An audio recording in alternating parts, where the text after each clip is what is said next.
Good morning. Hello, everyone. Good morning.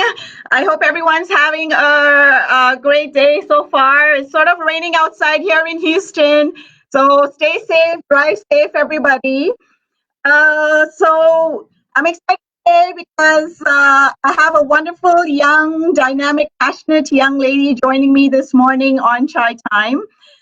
We are going to discuss a lot of things, and I am excited because getting a young adult's point of view is always different, especially during these hard times. So, without further ado, let me introduce my guest. I have Megha Chandna. Hi, Megha. How are you? Thank you so much for having me on the show. Good morning. Good morning. Tell me, how are things going so far for you? They're going pretty well. I was a first-year medical student. Now I'm a second-year medical student here in Texas, and we just got out for the summer on Friday. And we have about a 4-week summer break, so I'm just trying to enjoy and relax as much as I can right now. Okay. I guess you're at home now since COVID started, which has been probably since March, right? Yes, that's correct. So how has things been for you? How has it impacted you as a medical student? Yeah, so since I was in my first year when all of this started, usually most medical schools during their first and most of the second year were mainly in the classroom learning, doing a lot of basic science training, and we're not really doing very much patient care. So that wasn't really, I personally didn't feel like I was too much affected by COVID-19 because I was mainly staying at home to study anyway when I was at school. The main part of our education that was kind of interrupted was our patient skills labs and our patient skills exams. We call them OSCEs, and it's basically where we go in on a actor or standardized patient and we have to do a physical exam and try and figure out what's wrong with them, practicing our bedside manner and physical exam skills, and that was usually graded as an exam. So those we were kind of doing over Zoom as more of a telemedicine encounter. So just asking the patient questions rather than physically examining them ourselves. And so that was, I think, the biggest thing that was affected once we had to transition to all online. But in terms of classes and lectures, the faculty was really, really flexible in delivering our lectures and exams over the internet, which was great. That's good. So would you say the transition has been pretty smooth? Because I know a lot of the younger students, the younger kids, parents have been saying it is very, very hard homeschooling children. And so for someone like you being in the medical field, how has the transition been doing virtual classes versus attending classes in class, attending lectures in class?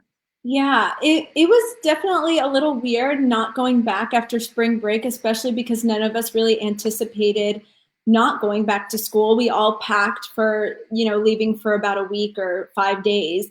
And then once we got the news towards the end of spring break that we weren't going to be back, it was a little hard because at my medical school, a lot of us separate after 1 year. We go to different campuses in Houston and Dallas and Temple for our clinical rotations and to finish out our preclinical. So we felt like we got kind of robbed of that time together. Just we had all gotten so close, our classmates. So we definitely missed out on that.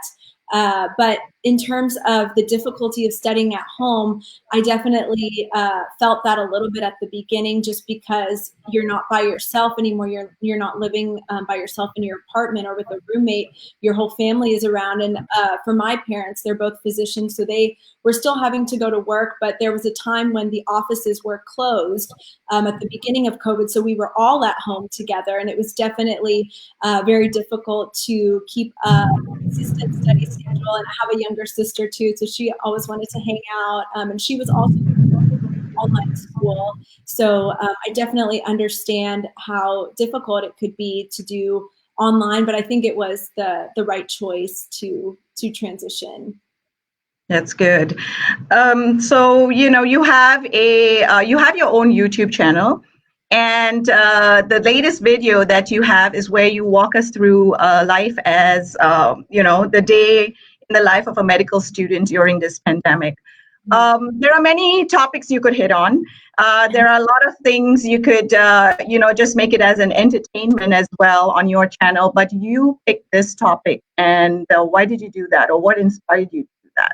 Yeah, so I had actually, it's funny because I had planned to do this video after spring break thinking that I would be at school. So I wanted to make it, with me going to school with my friends and doing like the different patient encounters and things that we do. But then once we got the news that we weren't going to be going back for the rest of the semester, I thought, it still might be interesting to do a day in the life video. I think whenever I was a pre-med student in college, I was always going on YouTube to see what it was like to be a medical student, how to get into medical school, what tips people had on YouTube for the MCAT. And so that was kind of the reason behind why I chose to make my YouTube channel in the first place. And so I thought, this pandemic really shouldn't change anything. I should be as transparent as I would have been if we weren't in a pandemic. So that was kind of why I decided to go through with the video and continue making and filming it, even though we're kind of in this pandemic. And then I decided to do one on COVID-19 from my perspective, just from what I've learned in school, because I'm not a college student, but I'm also not a doctor yet. So it's like kind of an in-between phase. And I thought I would have an interesting outlook on what was going on. So tell us a little about that. Yeah, so I kind of just compiled different research that I had been reading, because I know sometimes the video that I had made about COVID-19, it was intended to be more for people who either needed a refresher on what was going on or just didn't fully understand, like, what is the difference between COVID and the flu? Okay. So I thought, maybe as a medical student, I still have that relatable language. I'm not a doctor yet, so I could read the research and kind of relay it in more relatable terms. So I was just hoping that would be a little bit more helpful for the lay person that wanted to watch it. Okay. So as with any difficult situation, each person relies on different coping mechanisms. Some students are focusing their energy inward, using this time for self-care, while others are putting their efforts into community projects. Would you share with us on how you are coping with this change? Yeah, I feel like I've actually been more productive ever since the quarantine started. I kind of revived my social media. I have an Instagram page as well where I will post kind of different tidbits about my journey in medical school, as well as I'm also recording an album with a producer in Nashville. So I'll post some things about that and how it is in the music industry and being in the music industry as a medical student. And in terms of social media, of course, with YouTube, I felt like I had more time to film because I wasn't going to class and I was just, staying in one place. So I felt like I had extra time to do that. And also spending time with my family. My sister is a high school student and she had to do announcement videos for her school. So my family is really into entertainment. And so we kind of took it a little far, and we would do different sets and different themes for the announcement videos every week. And so we would do like an Aladdin theme. We did a Keeping Up with the Kardashians theme. And since I'm pretty good at editing, I would help with the editing, and then we would do acting and hair and makeup and set. So we were just trying to utilize our time creatively. And it was really, really fun. And I'm so glad actually that we got this time together, because as a medical student, you really only get a couple weeks off at a time. And then in 3 years, I'll be a doctor. And so I don't know where I'm going to be living then. And so I don't know if I'll be living as close to my family as I am now. So I really have cherished this time with them that I got to spend that I probably never would have gotten in the future. Okay. And, a lot of medical students are probably having a lot of difficulty during this COVID time, because they are at home, they don't have that support. When you don't have that physical support from the faculty and from friends, it is very, very hard, I'm sure, to stay grounded, stay focused. And especially now when it is important for, for them to really stay focused on these things, because it's not easy. It's not an easy task for anyone. So I could just imagine how it must be. So if you can share some tips with us on how do you manage to do all of that. I see that you've been saying that you kind of like spend a lot of time with your family, and that is one way of sort of focusing some quality time with them. Mm-hmm. But when it comes to schoolwork and all the things that kind of piles up, how do you stay focused and grounded?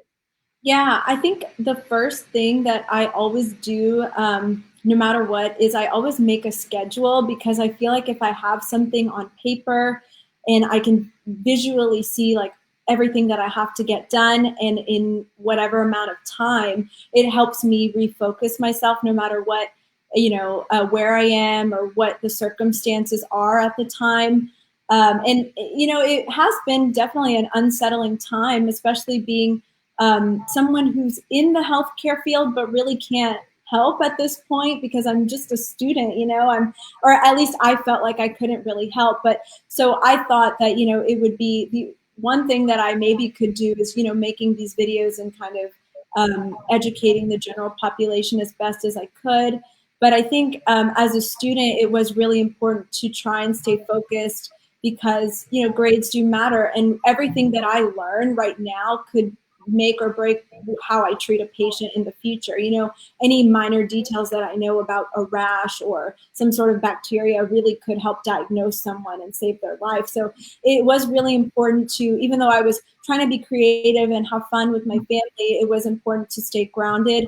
And I think another main thing was just finding a quiet and secluded place to study, which I was able to find one at home. But I know a lot of my classmates at the medical school did decide to stay in that city, and they stayed in their apartment alone, which I understand can be so hard, especially whenever you're not able to go and hang out with friends and family and you need to focus and study. So I think for them, I know what a lot of them did was they called people, they called their friends and family.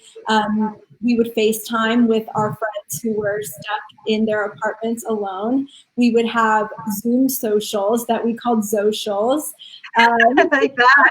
Yeah, so we were just trying to do creative things. The medical school has been so supportive of this, and they've been really advocating for the mental health of the medical students.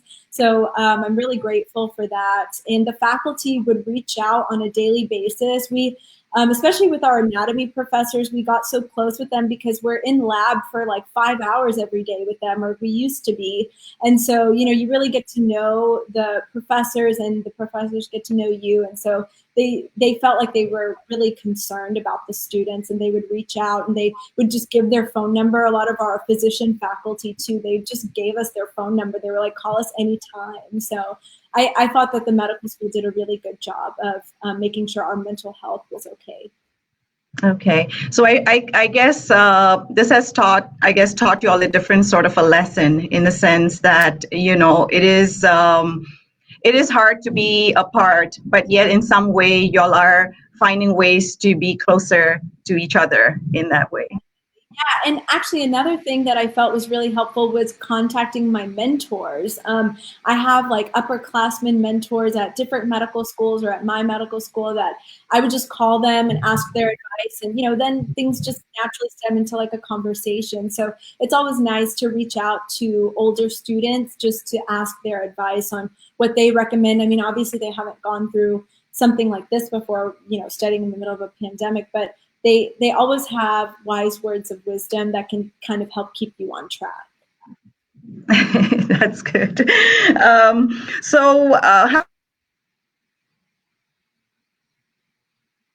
your learning experience been with regards to dialoguing people of different race, culture, and background? Big movement, not only in the country and the world right now, but within our medical student community. It's been so great to see everyone, really taking charge with the whole kind of Black Lives Matter movement. And in terms of medical education, one petition that a lot of students have been talking about is representation in terms of skin rashes for Black and minority skin types. So we use a lot of terms like erythematous, which means like redness of the skin, or cyanosis, which is like blueness of the skin. And, that can present differently on, white skin versus Black skin versus brown skin.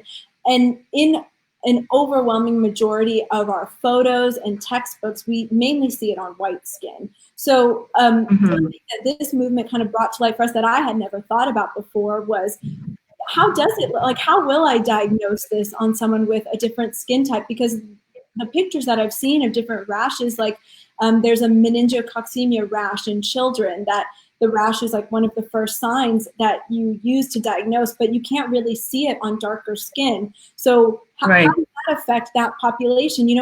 They want their children to be healthy too, and we need to diagnose it in a timely manner. And so I think that even though I haven't been in the clinics, I haven't started my rotations yet, changing this part of medical education is one thing that we as medical students felt like we could do. So we've been signing petitions to have more Black and minority skin representation in our textbook and in our learning. Okay. And what are your thoughts on the worldwide protest due to the recent incident that?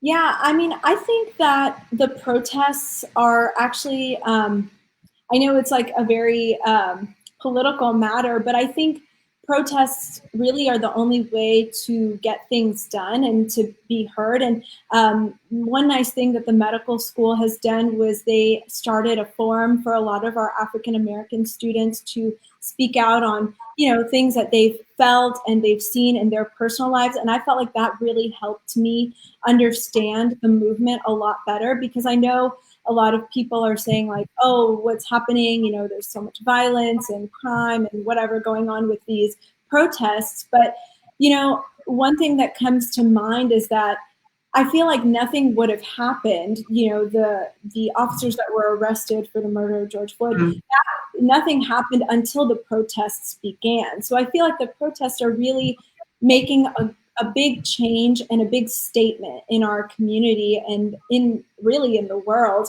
And one thing that I learned from my colleagues was that, they're medical students. They're like me, they're not like a part of whatever people say this community is, but really they are. They said that, we are hearing about the names George Floyd and Breonna Taylor, but one of my classmates said, I've been keeping up with people that this has been happening to for so long, when there weren't protests of African American citizens and people being, targeted by police brutality. Like my family has always been keeping up with it. This is just somehow because someone had recorded it on their phone and posted it on social media, that's how the world kind of blew up. But we as African Americans, she was saying, we've been keeping up with this, and it's really been detrimental to our health, our mental health.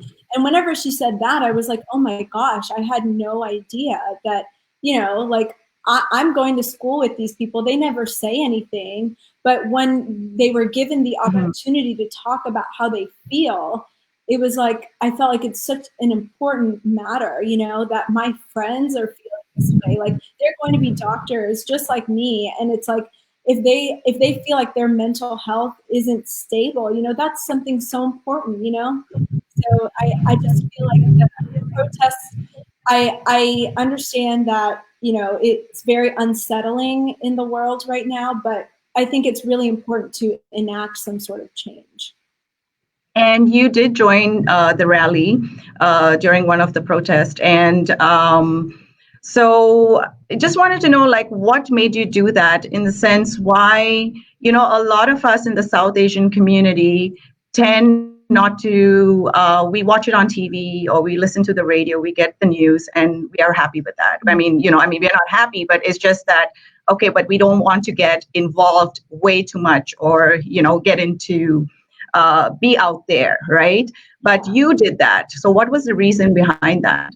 Yeah, and I completely understand because obviously my family is South Asian, but during the weeks leading up to the protest that was happening in my community, we were seeing all of this on the news, and I was fortunate enough to feel comfortable to talk to my family and have difficult conversations at the dinner table of like, why is this happening? What do you guys think? As my dad is from India and my mom is from Canada, but her parents are from India. And so like, just talking to them and seeing their perspective on it, because I know that we are not shy to the ideal of colorism. And, we talk about that a lot in our community in general, like with a lot of the Bollywood stars are advocating for, skin lightening creams. And so there is some sort of colorism that we have in our South Asian culture. And so, I was kind of talking to my family about that. And then in terms of the whole Black Lives Matter movement, how important it was. And we had discussed changes like this, like how protests really enact change. And there was no debate on, you can't really debate someone's life, because it's right. That's what had happened, an innocent man was killed because of police brutality. And so I feel like we shouldn't stay silent. And there was actually a really great episode of a show called Patriot Act by Hassan Minhaj. Mm-hmm. And he was saying, I didn't know this, but, one of the officers that was standing there, he was Asian. And then the store clerk was, I think, Middle Eastern. And so he was saying, like, we're not away from this. We're all around it. And we had every opportunity to stop what happened. So then wow, that's actually really powerful. Like, it's not just the close up in shot you see of the police officer with his knee on George Floyd's neck. It's all around us. And, even just talking to family members, they're saying, they don't want to get involved or whatnot. But after having, if you surround yourself with people who only think like you won't learn anything. And it's just, I think it's better to have conversations with people who may not agree with you and maybe try and enact change, some sort of change, than not. Okay. So we are going to continue our conversation, Megha. Sorry I had to interrupt you. We just have to go on commercial break, but when we get back, we will continue our conversation with Megha Chandna on Chai Time 99.5 FM.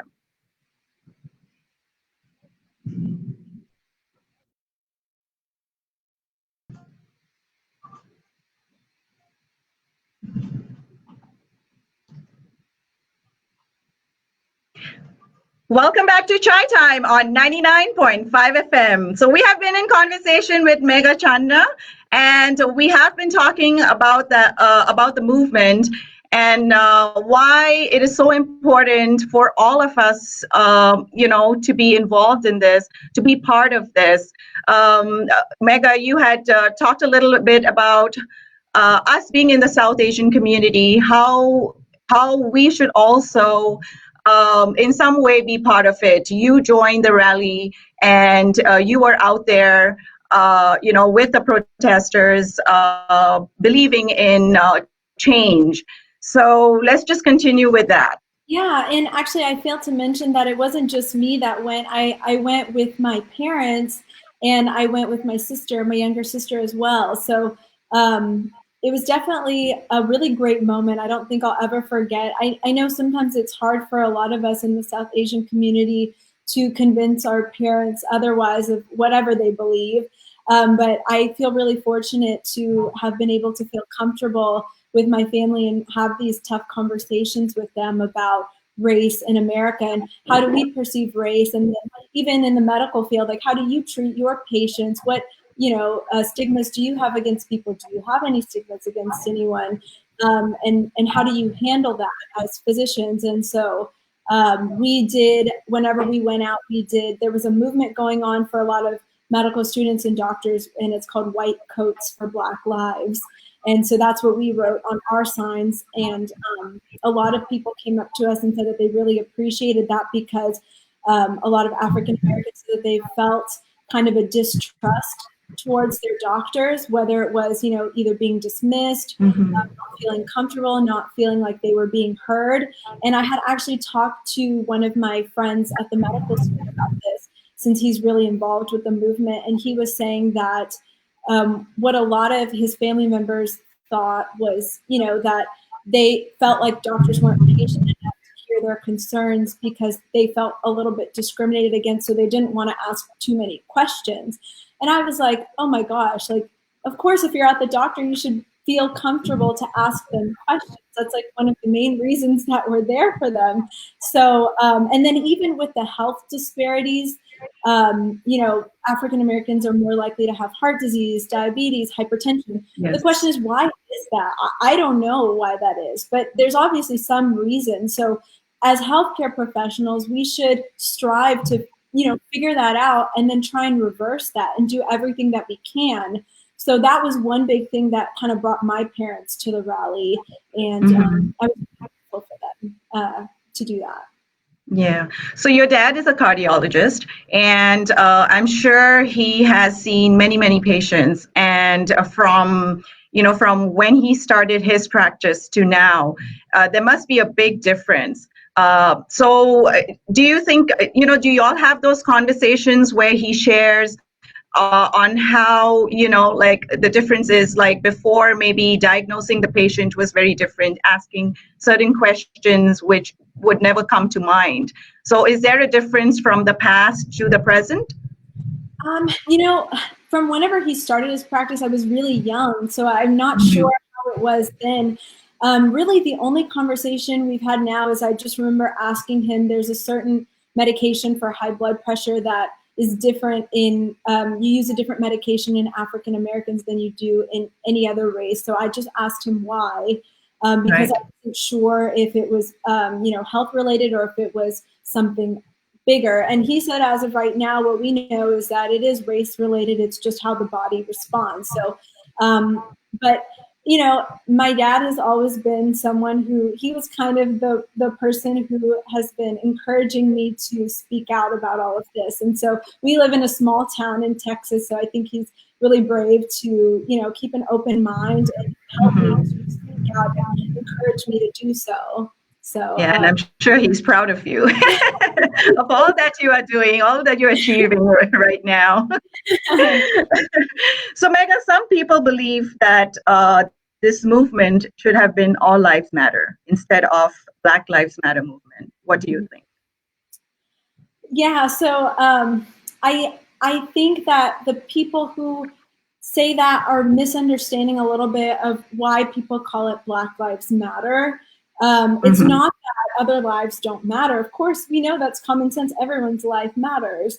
Right. But the African American community right now is feeling like their voices aren't heard. And there's, a lot of systemic racism in our country right now that they want to change. Nothing changes without some sort of movement like this, like the civil rights movement. Our parents and grandparents who came here from India wouldn't have been able to come without the civil rights movement that Martin Luther King Jr. started in that bill in 1965. So, I think with the Black Lives Matter movement, it's about enacting change and getting justice. And I think there's this one analogy that I saw online that I thought was really, really interesting. It was of someone saying, like, this person in our neighbor's house is on fire, so the fire department is coming to put out the fire, and we're all going to go help them. Would you say, wait, what about my house? Why can't I get any water on my house? But your house isn't the one that's on fire, So if you kind of think about it that way, it makes more sense for any of those who are thinking of the All Lives Matter.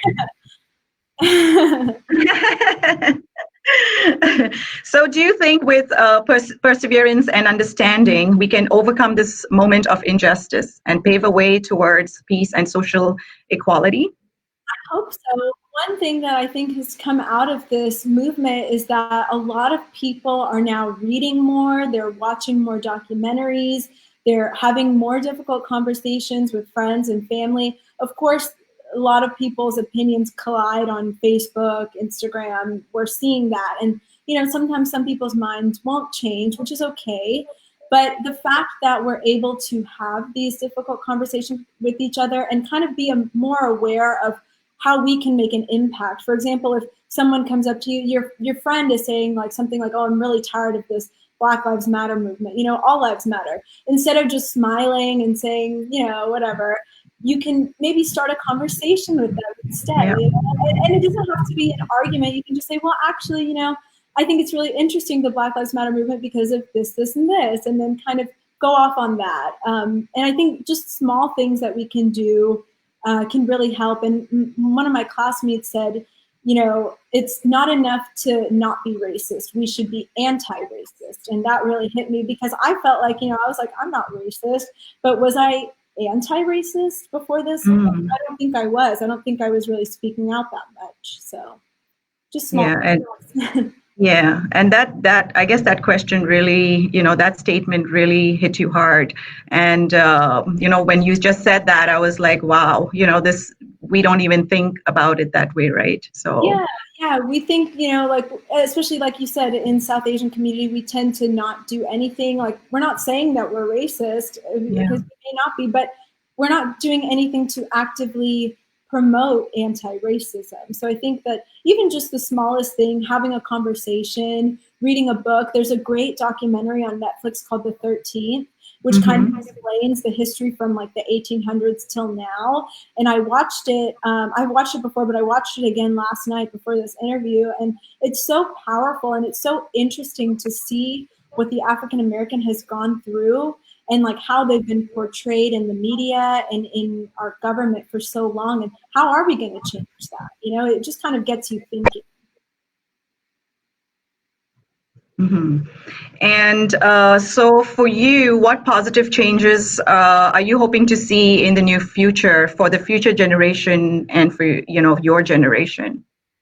Yeah, I mean, I know a lot of people have been talking about like different movements, like defunding the police and, you know, different bills that have been going in order. And I feel like since I was so great at schoolwork, I haven't been keeping up too much about every exact detail about this. But one thing that I think would be great to see is, you know, more funding and more awareness in education for low-income African American communities.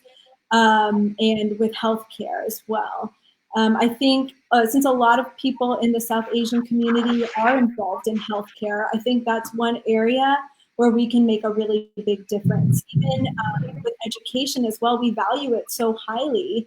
We're always telling our kids, you know, to do well in school. And so why should that not, you know, jump over to other ethnicities and other races? Like, if that is such a core part of our heritage and our culture, we should, you know, kind of spread that. That's something that's really great about us. We like to work hard. So I think that that's something that we can funding, do a fundraiser for education and healthcare, or even just spread awareness. I think that that's something that I would really like to see.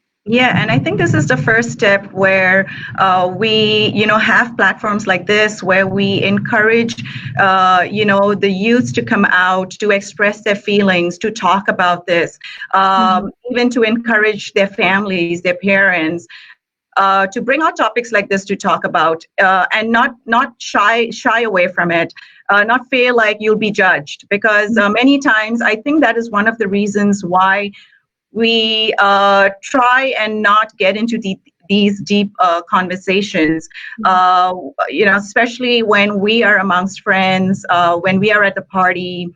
Sometimes it is, and I think that this is important because we all have to make this part of our conversation, and you know that is one way where we can work towards the change. Yeah, I totally agree, and I feel like it's the same way for.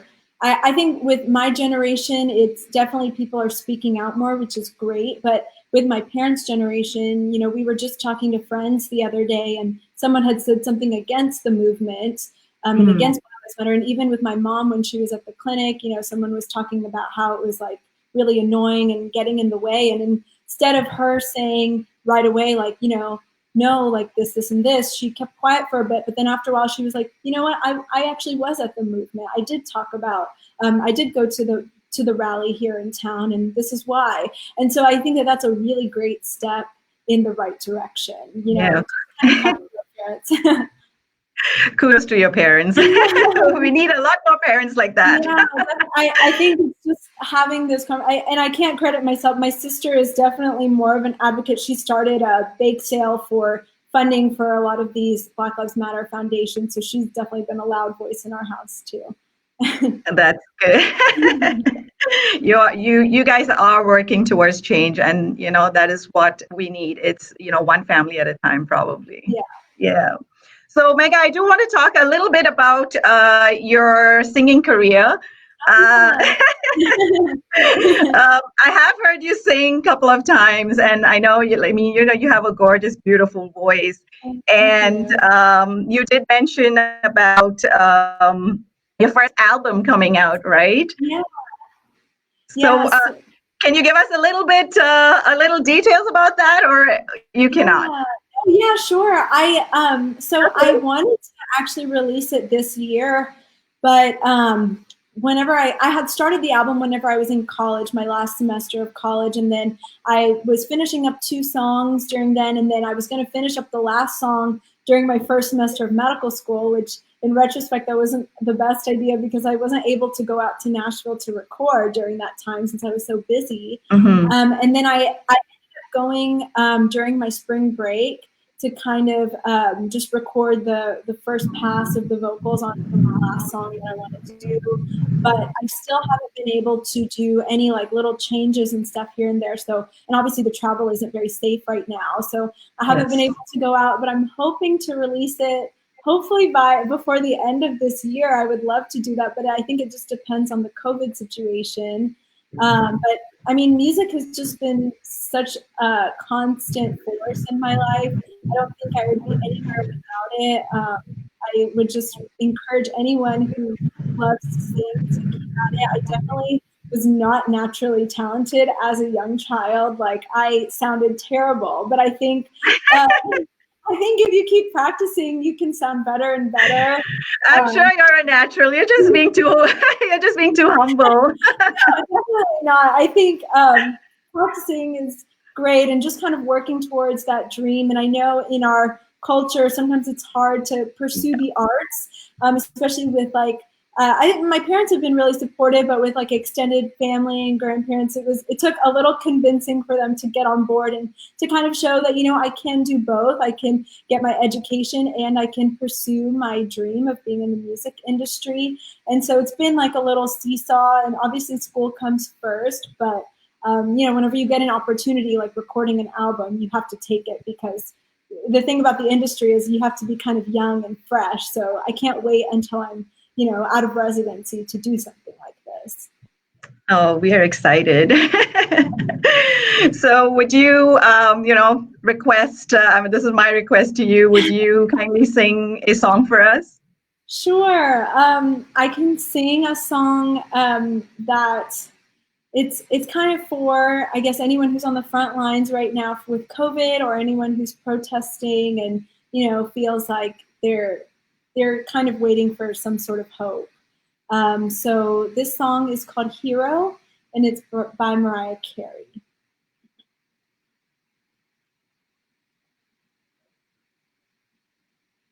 There's a hero if you look inside your heart. You don't have to be afraid of what you are. There's an answer if you reach into your soul, and the sorrow that you know will melt away. And then a hero comes along with the strength to carry on, and you cast your fears aside, and you can survive.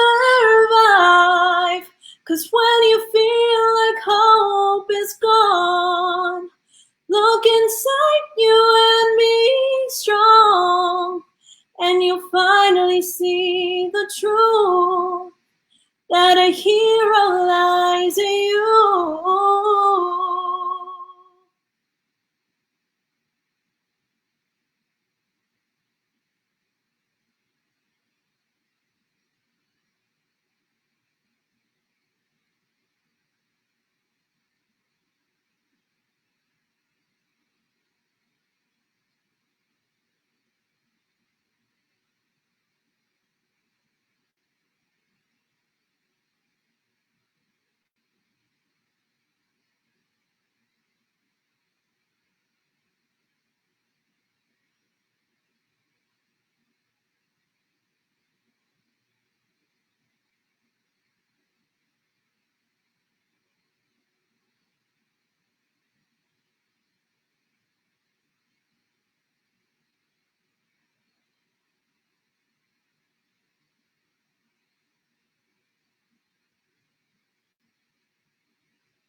Hi, this is Megha.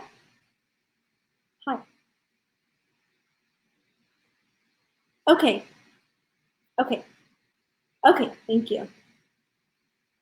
Sorry about that. The connection got disconnected with the radio station.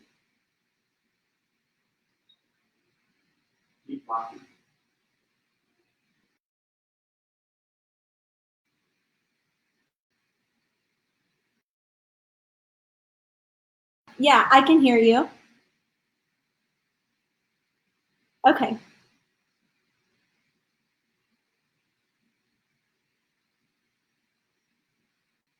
Okay, do you want me to exit out of the video then? Okay.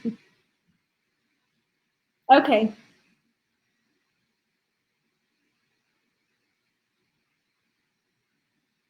Okay. Okay, sure. Yeah, so I'm on the radio station with my phone right now. I'm just talking to the camera. And they asked if I would sing the song one more time because it got disconnected on the radio. So once again, this is Hero by Mariah Carey. There's a hero if you look inside your heart. You don't have to be afraid of what you are. There's an answer if you reach into your soul, and the sorrow that you know melts away.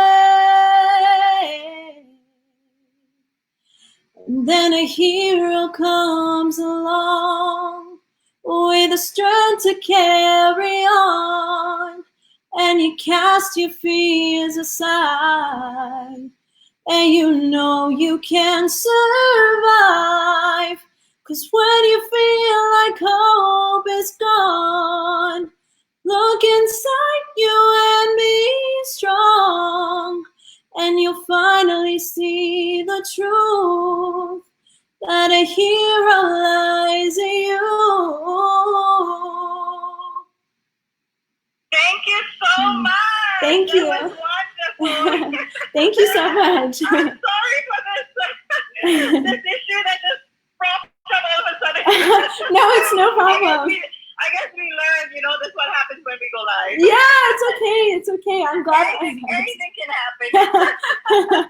No problem. Anything happens on a live show. So Megha, thank you so much for joining me on Chai Time. And before we leave, is there anything that you would like to share with our Chai Time audience? I just wanted to say thank you so much for having me on the show. I know what we talked about is not necessarily the most, normal thing. It was a little bit politically charged and controversial, and so I really appreciate you letting me come on here and talk about the Black Lives Matter movement, as well as COVID-19, how important it is to stay at home, and then allowing me to share a little bit about myself with my music career and having me sing. I think that's just so awesome, and I just wanted to say thank you so much. Thank you, Megha. And of course, once you become that big star, you won't forget Chai Time. Oh my gosh, no, never. You guys are so awesome. We would love to have you back on. There are so many topics. I think it is important for all of us to talk, regardless of what age we are. We all have to get together, talk about things, bring important topics, and bring awareness to the community. Thank you so much. Yeah, I feel so blessed that you gave me this platform to speak on. So thank you so much. You're welcome. You have a great week, and I will talk to you soon. Thank you so much. Bye-bye. Bye-bye. Thank you, everyone, for tuning in to Chai Time on 99.5.